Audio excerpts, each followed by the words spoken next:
It's the part of the business organization that's responsible for producing goods or services. So if you are a restaurant, it is making and serving food. If you are a automobile manufacturer, it is producing a good, which is the car. So how do we define operations management? It's the management of systems or processes that creates the goods or provides the services. So here's some examples of goods versus services. So goods includes everything from raw materials to partially assembled something to the final product. So an example is your car. Your car is a goods. The computer. So the computer that you're using to watch this video, that is a goods. An oven where you shampoo, those are all goods. Services are activities that provide some combination of time, location, form, or psychological value. So for example, air travel. So the service of air travel is to get you from one town to another town.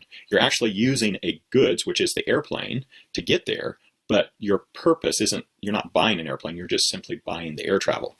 Education, this class is a great example of a service. You are learning something here. A haircut. Your hair grows, you need to go get a haircut. Your haircut is at a specific time and location. Legal counsel, you need to go get a lawyer, that's a service. So here's the supply chain. It's the sequence of activities and organizations that produce or deliver a goods or services. So you start on the left with suppliers. That's someone that your suppliers get stuff from. Then you have direct suppliers. Then the producer, you are the producer, you're making something. Now that product, service, whatever it is, has to be distributed. So there's a distributor, and then you have the final customers. So that's the supply chain, and we'll be covering this a lot throughout the class. Now this is the transformational process. This is where you add value. This is really what you do. So on the left you have inputs. Could be land, labor, capital, information, raw materials, whatever it is. Then you go through some kind of a transformational process. And on the output is either goods or services. Now you have these feedback loops where you're always looking to see if there's something about your product or service that needs to be improved in your transformational process. You also have feedback to your inputs to say, what is it that we need to do different? So an example on an input, let's say you're a restaurant. So your inputs are your building, your labor, the cook, the servers, and then it's your food. So you might get a delivery of lettuce and tomatoes and beans and rice. Those are all inputs. So the transformational conversion process is where you take those things. A cook makes that into food, and then a server serves that to a customer. And so that's the transformational process and the output. Now the feedback is the cook on the right-hand side, the customer says, something's wrong with this food. It doesn't taste right, or I don't like it. That's feedback goes back in. And they may say, okay, I'll make you something different, or make you something better, or try again. That would be feedback. Now, if you got a box of lettuce and the entire box of lettuce is rotten, now that goes back to feedback to your lettuce supplier of your input. So that's sort of how the whole thing works, this transformational process. So here's the goods and services continuum. A lot of products are not purely a service or a goods. They're sort of a combination. So for example, automobile assembly and steel making, those are mostly goods, but there is a small amount of service in there. Home remodeling, retail sales, have a little bit more service. Computer repair, a restaurant meal. So in a restaurant meal, it's really half of it is the food. You're eating food, which is a goods, but you have a server, they're transforming this food for you. It's a certain time that you're eating it, which is the service side of it.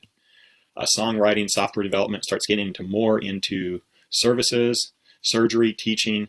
You start getting into mostly services with just a small amount of goods.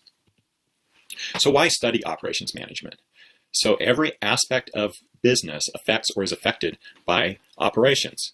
So many service jobs are closely related to operations. So financial services, marketing services, accounting services, information, all those are very closely related to operations. And so when you learn about operations and supply chain, you will have a better understanding of where we live, the whole world, global dependencies of companies and nations. You'll also understand why companies succeed or fail, and the importance of working with others. So there's three basic functions of any organization, and that is marketing, operations, and finance.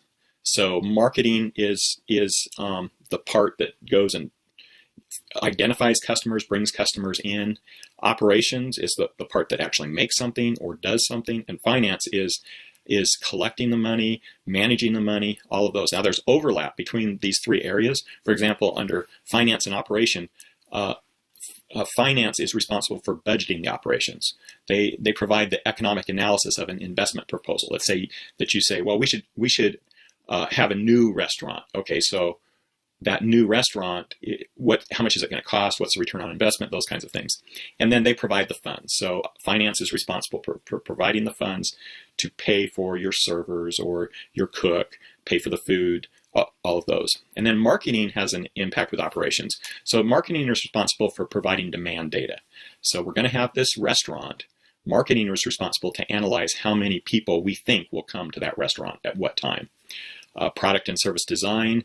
So marketing is responsible to tell operations the kinds of things that are important to the customer.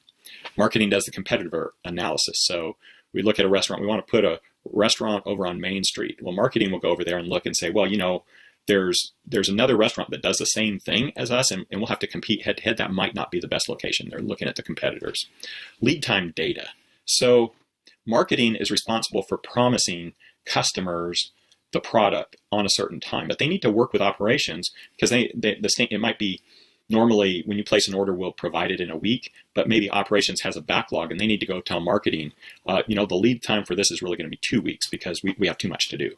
Right amount of products or services for the demand. So this is the scope of operations management. Operations management runs across the organization. So it includes a bunch of interrelated activities, and we're going to go through all of these in detail in this course, but forecasting, capacity planning, facilities and layout, scheduling, managing inventories, assuring quality, motivating customers, deciding where a location is for facilities, and more and more. So it's a very broad topic. So these are the operation management decision making. Most decisions involve alternatives and might have quite different impacts on costs or profits. So the typical operations decisions include what, when, where, how, who. So the what resources are needed and what amounts, when will each resource be needed, when should the work be scheduled, when should materials and other supplies be ordered, the where will the work be done, how will this product or service be designed? How will the work be done? How will the resources be allocated? And then who will do the work? So those are all decision-making questions. So some of the key issues for operations managers today are economic conditions. Is the economy going up? Is it going down? How do I use that to predict? And there's innovating. What's happening? How are you going to make something new? Quality problems. How do you make sure you have good enough quality? How do you manage risk? And then competing in a global economy. You hear about that a lot where, hey, my job got exported to China or something. That is really the global economy. How do you manage competition in that environment? Environmental concerns. So sustainability, and this is using resources in a way that does not harm the ecological systems that support human existence. And it can go way beyond traditional environmental and economic measures. Really to incorporate social criteria in decision making. And all areas of the business can be affected in the product or service design, customer education programs, disaster preparedness and response, supply chain, waste management, outsourcing decisions. All of those have sustainability implications. Then ethical issues, financial statements. You hear about CEOs going to jail for lying about the finances. Worker safety. Maybe someone gets hurt and you have a class action lawsuit, or how do you face a family member when you intentionally ignored some safety item and that worker was killed or hurt? Product safety. What if you sell a product and someone gets hurt? Hear a lot about airbags where there's defective airbags that hurt people. Quality. Is it ethical to sell things that are low quality when you know that it's low quality and you pretend that it's high quality?